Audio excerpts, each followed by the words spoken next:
The Seth Material by Jane Roberts. Introduction. It was February 29th, 1968. I was holding one of my twice-weekly ESP classes. The large bay window was open, letting in the unusually warm night air. The lights were normally lit in my living room where classes are held. Suddenly, I felt that we had a visitor. As always, I went into trance easily, without preamble. This class was composed of college girls. They had read my first book, knew about Seth, and had attended a few classes, but they had never witnessed a Seth session. My eyes closed. When they opened a few moments later, they were much darker. I began to speak for Seth. He had thrown my glasses to the floor in a quick, characteristic gesture, yet now I scrutinized each student with sharp, clear focus. The voice that spoke was deep, quite loud, more masculine than feminine. We were having a spontaneous Seth session. It served to introduce the students to Seth, and I will let a few excerpts from it to serve the same purpose now, introducing Seth to those readers who have not heard of him. According to what you have been taught, you are composed of physical matter and cannot escape it. And this is not so. The physical matter will disintegrate, but you will not. Though you cannot find me, know that I am here. Your own parents seem to disappear before your eyes and vanish into nothingness forever. I can assure you that they will continue to live. I can assure you that death is another beginning, and that when you are dead, you are not silenced. For is this voice that you hear now silence? Is this presence that you sense within this room death? I am here to tell you that your joy is not dependent upon your youth, for I am hardly young. I am here to tell you that your joy is not dependent upon your physical body, for in your terms I have none. I have what I have always had, the identity that is mine. It is never diminished. It grows and develops. You are what you are, and you will be more. Do not be afraid of change, for you are change, and you change as you sit before me.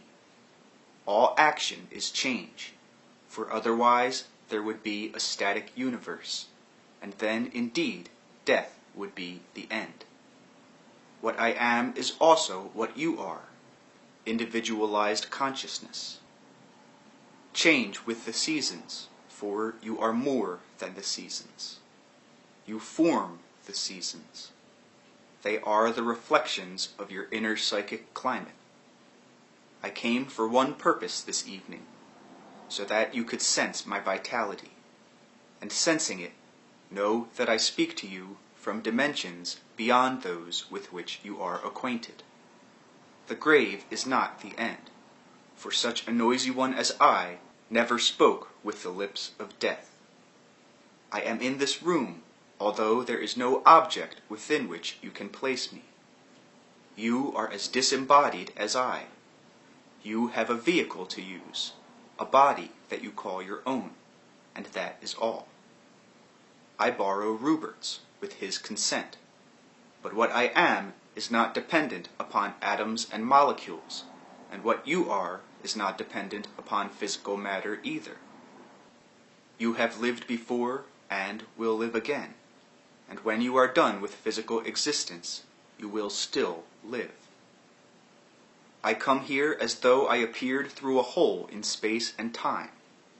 There are walks in space and time through which you can travel, and in dreams you have been where I am. I want you to feel your own vitality, feel it travel through the universe, and know that it is not dependent upon your physical image. In reality, you project your own energy out to form the physical world. Therefore, to change your world, it is yourself you must change. You must change what you project. You always were, and you always will be.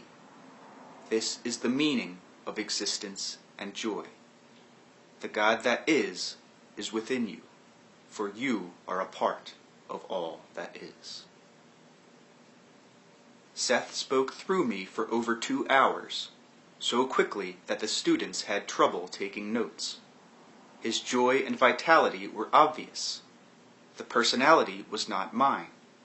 Seth's dry, sardonic humor shone from his eyes.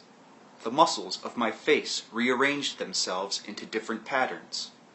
My normally feminine gestures were replaced by his.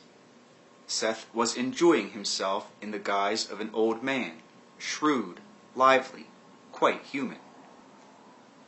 When he spoke of the joy of existence, ringing even through such a voice as his, that deep voice boomed.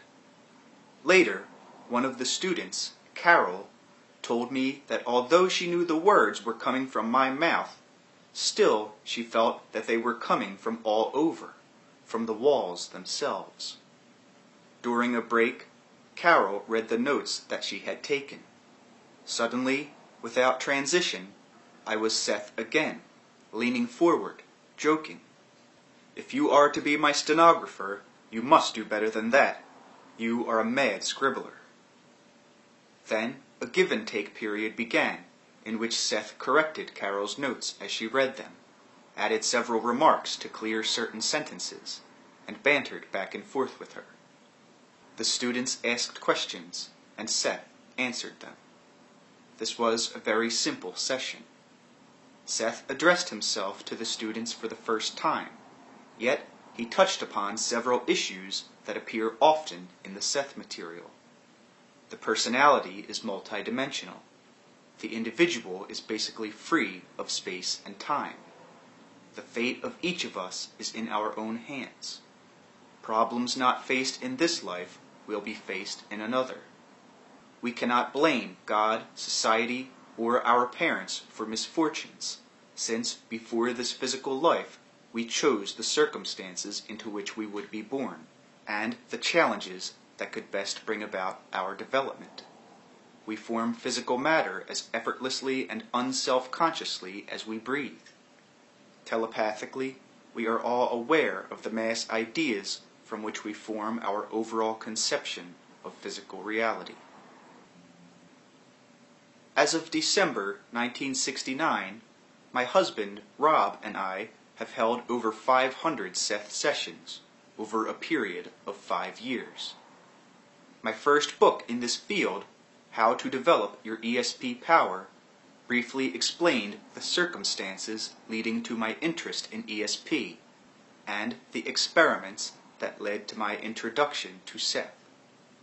Since then, Seth has demonstrated telepathic and clairvoyant abilities on occasions too frequent to mention. Through sessions, he has helped friends, strangers, and students, and by following his instructions, my husband and I are learning to develop our own psychic potentials. Yet I was not a quote-unquote born psychic with a background of paranormal experience. Neither Rob nor I had any knowledge of such matters. Even after my first enthusiasm, I didn't accept those developments without serious self-questioning and intellectual analysis. I wanted to keep my experience on as scientific a basis as possible. Yes, I said in effect, I do speak in trance for a personality who claims to have survived death. Yes, you can develop your own extrasensory abilities. Yes, Seth does insist that reincarnation is a fact. But,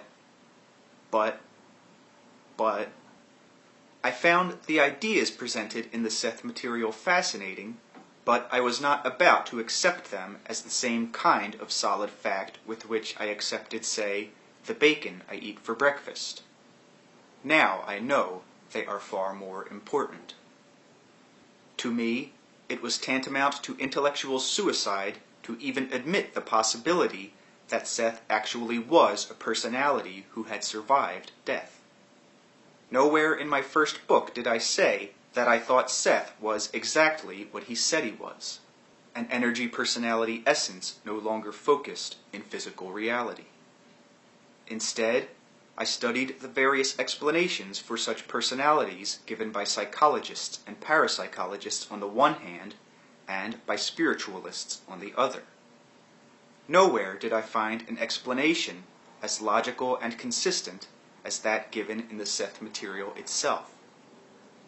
I was so used to thinking of myself as a physical creature, bound to space and time, that I almost refused to accept the evidence of my own experience. While involved in the most intuitive work in the world, I tried to become more and more objective. I tried to step